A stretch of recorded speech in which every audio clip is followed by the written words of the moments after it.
பாண்டியன் உடனே சொல்லுவான், "இவன் என்ன கால்ல சக்கரத்த கட்ன மாரியே போய்க்கிட்டு இருக்கான்" அப்படி சொல்லி சொல்லும்போது, "அது உங்க பையன்ல, அப்படிதான் இருப்பான்" அப்படின்னு சொல்லிட்டு கோமதி சொல்லிட்டு இருப்பா. காலையில வந்து செந்தில் தூங்கிட்டு இருப்பான். அப்போ மீனா வந்து கிளம்பி ரெடியா இருப்பா. உடனே அவன் முழிச்சுட்டு, "இன்னைக்கு லீவு தானே எங்கே கிளம்புற?" அப்படின்னு சொல்லி அவன் கேட்பான். அதுக்கு அவ சொல்லுவா, "நான் கோவிலுக்கு போப்போறேன்" அப்படின்னு. "என்ன காலங்காத்தாலே கோவிலுக்கு கிளம்பிட்ட?" அப்படின்னோனே, "ஆமா எனக்கு போகணும்னு தோணுச்சு அதனால கிளம்புறேன்" அப்படின்னு சொல்லி அவ சொல்லுவா. அதுக்கு அவன் சொல்லுவான், "சரி அப்ப யார் கூட போற?" அப்படின்னோனே, "யார் கூட போவேன்? நான் தனியா தான் போறேன்" அப்படின்னு சொல்லி அவ சொல்லுவா. "நான் நீ ஷியாம்லா அக்கா கூட போற போலன்னு நினைச்சேன்" அப்படின்னோனே இவ ஷாக் ஆகி இப்படி பார்ப்பா. அதுக்கப்புறம், "சரி நீ இப்ப தனியா தானே போப்போற, அப்போ ஒரு 10 நிமிஷம் வெயிட் பண்ணு நான் வந்து குளிச்சுட்டு வந்துடுறேன்" அப்படின்னு சொல்லி சொன்னோனே, இவ எப்படி யோசிச்சுட்டு, "குளிச்சுட்டு வருவீங்களா? நீங்கலாம் 10 நிமிஷத்துலலாம் குளிக்க மாட்டீங்க. நான் கிளம்புறேன். உங்க கண்ல இன்னும் தூக்கம் இருக்கு. நீங்க வந்து நல்லா கொஞ்ச நேரம் தூங்குங்க. சூடா காஃபி வந்து ஃப்ளாஸ்க்ல போட்டு வச்சிருக்கேன். அதே மாரி இட்லிய வச்சு வச்சிருக்கேன் ஹாட் பாக்ஸ்ல. எல்லாம் சாப்பிட்டுட்டு நீங்க இருங்க. நான் வாரேன்" அப்படின்னு சொல்லிட்டு வேக வேகமா கிளம்பி போயிருவா. அப்போ வந்து அவன் செந்தில் யோசிச்சு பார்ப்பான். என்ன இவ எப்பவுமே வந்து கேட்டா கூட சமைச்சு குடுக்க மாட்டா. இன்னைக்கு அவளாவே சமைச்சு வைக்கிறா. அதே மாதிரி எங்க போனாலும் என்னைய கூப்பிட்டுட்டு போகணும்னு நினைப்பா. நான் வரமாட்டேன்னா அதுக்கு ஒரு சண்டைய போடுவா.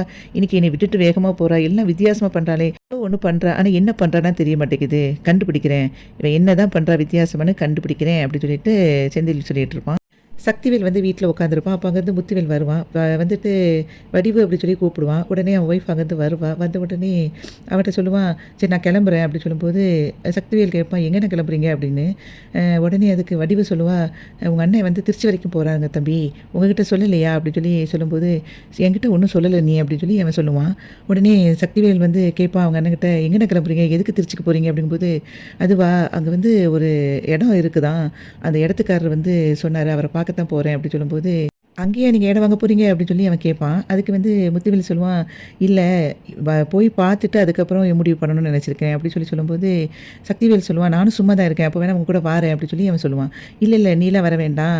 நான் போய் இடத்த முதல்ல பார்த்துக்கிறேன். அதுக்கப்புறம் உன்னைய நான் கூப்பிடுறேன்" அப்படின்னு சொல்லிட்டு, "இப்ப நான் மட்டும் போயிட்டு வரேன்னு" சொல்லிட்டு கிளம்பிருவான்.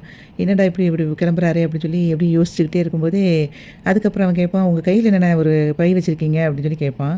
அப்போ அது வந்து வேற ஒண்ணும் இல்ல. சில டாக்குமெண்ட் இருக்கு. அதில சைன் போடணும் அப்படின்னு சொல்லிட்டு கிளம்புறேன்ட்டு அவன் முத்துவேல் வந்து கிளம்பி போயிருவான்.